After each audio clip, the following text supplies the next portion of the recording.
நெல்லையில் ஒரு பாரம்பரியம் ரத்னானை. கொரோனா காலத்துக்கு பிறகு நிறைய ஆட்டோமின் பிரச்சனைகள் வருகிறது, ஒரு நியூஸ் வருது.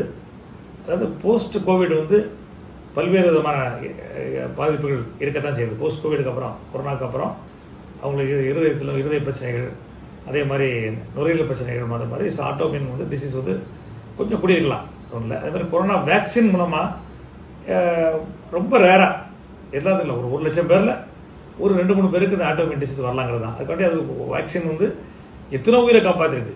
அது கோடிக்கணக்கான பேருக்கு வேக்சின் போட்டிருக்கோம், லட்சக்கணக்கான பேர் உயிரில் காப்பாற்றிருக்கு. அதில் 1-2 பேருக்கு வந்துருக்கலாம். இது நம்ம என்ன சொல்கிறது, எவ்வளோ உயிர்கள் காப்பாற்றப்பட்டிருக்குன்னு தான் பார்க்கணும்.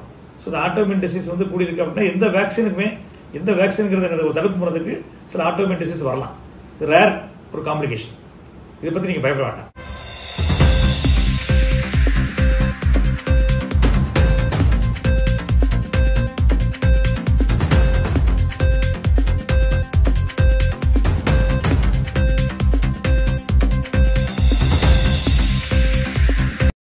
நெல்லையில் ஒரு பாரம்பரியம் ரத்னானை.